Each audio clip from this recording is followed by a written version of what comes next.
tratei de um rapaz que a mãe dele tem esse problema, que é acompanhado por um psiquiatra e tudo, mas não era tanto lixo, mas é muito mais coisas, assim, claro, não coisas assim descartáveis de lixo, mas coisas usáveis, essa ideia de guardar para ter.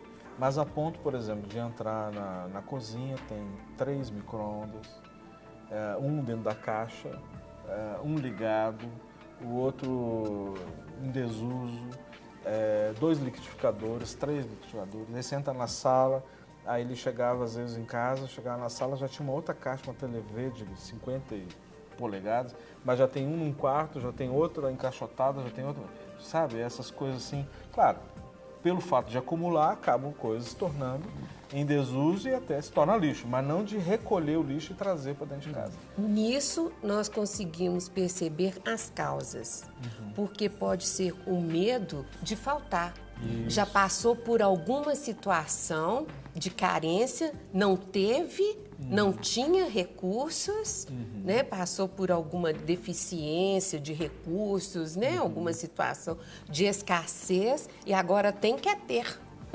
Quer ter em demasia. Tem pessoas que até exibem, né? Eu fui na casa de uma pessoa, ela mostrou a despensa dela, olha aqui, eu tenho 20 latas de óleo aqui, eu tenho não sei quantos sacos de arroz, não sei.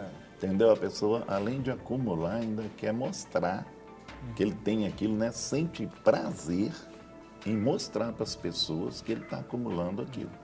Isso aí também traz um prazer pessoal, uma questão até de estima, né? Na questão da pessoa mostrar. Eu falei, essa pessoa me mostrava, aqui, ó, quantas latas de óleo, isso aqui lá e tal. E eu vou comprando, quer dizer, tirou 2, vai repondo, nem usa, viu? É a consequência, né? O adoecimento é uma consequência de uma carência mal resolvida. Sim. Né? Então, por exemplo, alguém passou fome e agora come exacerbadamente. Se tornou um diabético. É diabético, sabe que é diabético, mas se entope de comer, porque já passou pela escassez, já passou fome, agora quer comer.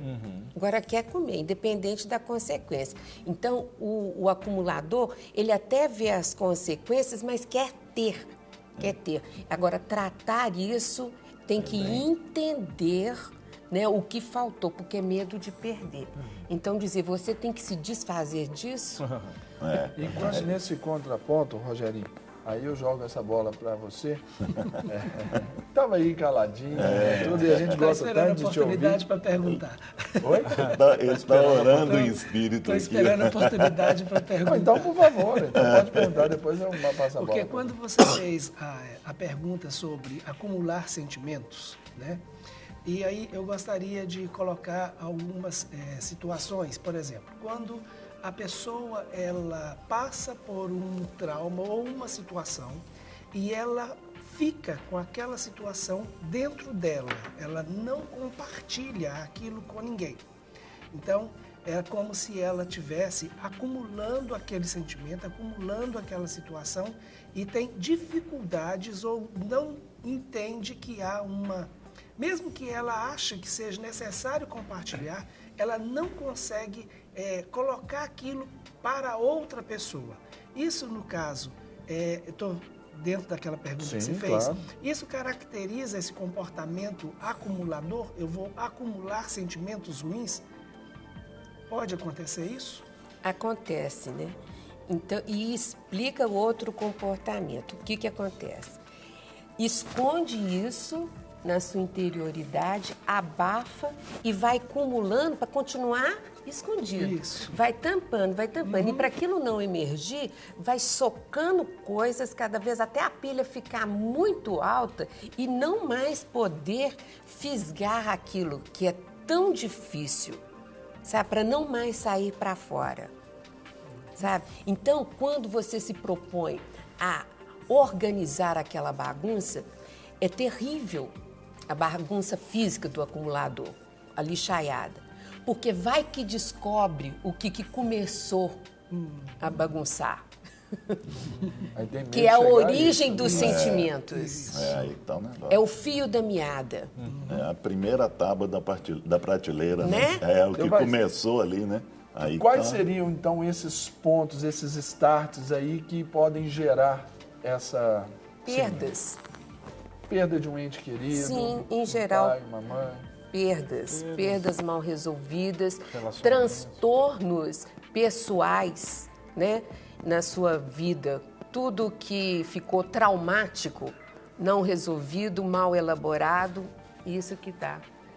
Aí a gente pode ilustrar aí um divórcio, um abandono, uma crise financeira, a empresa quebrou, sonhos não realizados. Problema de infância, não é? Questão lá Está relacionada à perda. E o tratamento, como a senhora disse a respeito do... Deve ser levado a pessoa a essa consciência. O tratamento para esse transtorno, ele tem um limite, depende de cada um. Como fazer isso? Cientificamente. Porque espiritualmente a clínica da alma, né, faz isso assim com tanto empenho, com tanto afinco, a gente assiste curas. Isso. Né? Até porque é o poder de Deus ali se manifestando. Né? Pronto, então sem dificuldades. Agora, nesse âmbito, tem que haver um passo a passo, né, de uma forma respeitosa com o indivíduo, porque a elaboração é um processo, né, porque não se atingiu esse estágio automaticamente, foi construído. Então tem que ser desconstruído, sabe? Porque é um impacto muito grande, a pessoa pode se desorganizar dentro da organização desestruturada dela. Então nós temos que ter a compreensão dessa desorganização. Não organizá-lo da maneira como que a gente quer. Tem pessoas que né, tem um elemento desse em casa, assim, vou dar uma faxina aqui, vou pôr tudo para fora e vou organizar. Aquilo vai enlouquecer a pessoa a quem acha que pertence àquelas coisas. Né? E isso ela mesmo tem que se dispor, porque a dificuldade é dispor. Isso. E lá na Clínica da Alma, pastores, sobre essa ministração, sobre essa questão do indivíduo que acumula esses bens aí, ou né, sentimentos. Como vocês têm trabalhado com isso no âmbito espiritual? Sobra sempre, Rogerinho? Não é sempre não, só de vez em quando. Olha, a questão é quando a pessoa ela se identifica com esse quadro. E normalmente não é um quadro que chega e a pessoa, na hora de fazer a entrevista, de preencher o questionário, que normalmente preenchem, as pessoas se identificam como um acumulador. Então, essa não é, normalmente, as pessoas não chegam para nós já com esse diagnóstico. E nem entendimento, né? Não. Então, normalmente são coisas que a gente, à medida que vai tratando com a pessoa, nós vamos percebendo esses comportamentos, essa dificuldade de reter. E elas começam normalmente até por questões que nem são propriamente físicas. Por exemplo, pessoas que têm dificuldade de liberar perdão, e não é porque não entende o trauma e nem a necessidade, é porque ela se apropria tanto daquela situação. Então, você começa a ver determinadas coisas que vão acontecendo, e aí você chega e fala assim, essa pessoa ela tem dificuldade de se desfazer, né? E aí você vai vendo o contexto como um todo. É aquilo que a doutora falou com relação a tentar identificar qual é a causa lá, né? Então, muitas vezes, quando a gente vai perceber que a pessoa tem essa dificuldade de liberar, é porque a gente já está vendo algumas causas e vai conectando isso. Porque eu nunca atendi um caso, né, que a pessoa chegou e falou assim, eu tenho essa dificuldade.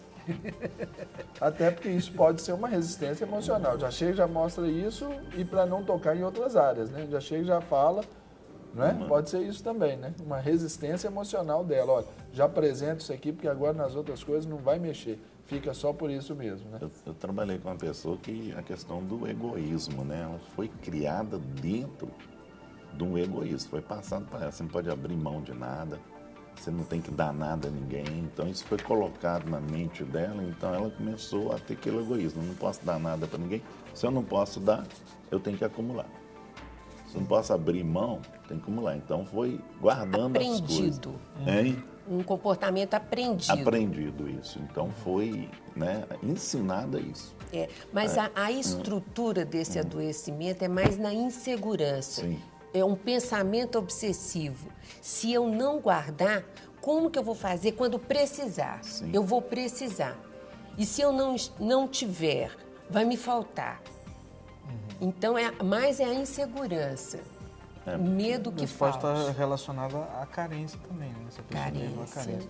Agora, como que a gente se aplicaria essa questão, por exemplo, dos animais, né? Pessoas que têm coleção de animais, e dentro de casa, dentro da cozinha, dentro dos quartos, é gato, é cachorro, é periquito, é aquela coisa. Tem muito É uma falsa ideia de que estaria cuidando dos animais. Eles não são cuidados. Eles também estão ali acumulados, sem receberem os devidos cuidados. Então, não é por amor aos animais, não. Eles estão descuidados. Seria também pela carência social da pessoa, ela achar que isolamento muito grande. Os animais, eles vão funcionar ali como companhia, porque não perguntam e convivem bem com a bagunça. Vão aceitar tudo. Vão aceitar do jeito que a pessoa vive. Dentro da experiência da senhora e até dos pastores, a senhora pode falar, houve algum caso assim mais assim contundente, de algo assim mais estranho que a pessoa conseguisse acumular ali dentro da sua casa ou na sua vida? Se houve, só para relatar um caso, compartilhar com o pessoal de casa, se houver uma pessoa gostava de juntar muito pedra do chão, da rua. Alguma coisa assim mais bizarra? São coisas bizarras, anormais. E eu quero falar de coisas simples, do dia a dia, né? Que, por exemplo, as garotas ganham uma bala e guardam o papel da bala de lembrança. Para com isso. Né? Porque eu tenho carinho por quem me deu a bala. Guarda o sentimento. Guarda a lembrança como um sentimento. Vamos parar de guardar lixo. O que é diferente de ter uma consideração com determinado presente. Você chega agora para visitar o quarto das adolescentes e está como se fosse um quarto de acumuladores. Aquela confusão. Então, eles estão assim expressando o que eles estão vivendo, a bagunça interior deles. Vai abrir o guarda-roupa, cai tudo em cima de você. Tudo acumulado. Então, assim, vai numa lanchonete, guarda os papelões que embalam os lanches. Para que isso? Tudo quanto é descartável guardado, para ter lembrança que foi no lanchonete tal, no dia tal. Não tem. Vão acabar com esse modismo. Ou seja, uma contaminação do consumismo. A marca do consumo, sabe? A marca tal. Eu tive uma roupa da marca tal, então guarda etiqueta, guarda... Não precisa. Eu fui no show, aí guarda o ingresso, o ticket, coleção de, como é que chama? Crachá, de tudo quanto é lugar que vai. Sacola. Sacola também tem. Fica acumulando coisas e registrando tudo. Para quê? Sabe? Então, assim, tem uma forma de se registrar coisas que é saudável, que é importante, sabe? Mas vamos cuidar disso, né? Sem esse aspecto doentio e patológico. Deixe-me registrar aqui uma participação, então, a gente está falando sobre isso aí, de situações diferentes, né? Aqui a Ruth, de Belo Horizonte, ela nos escreve e ela diz assim: eu conheço uma pessoa que passa por esse transtorno. Essa pessoa tem 2 apartamentos no mesmo prédio, um deles não é habitado, mas é todo mobiliado e cheio de coisas acumuladas. Não dá nem para andar dentro dele. E o que ela mora é da mesma forma. Super cheios de coisas, não dá nem para transitar dentro da casa dela. Que coisa mais horrível. Então aqui nós temos um exemplo de um acumulador, né?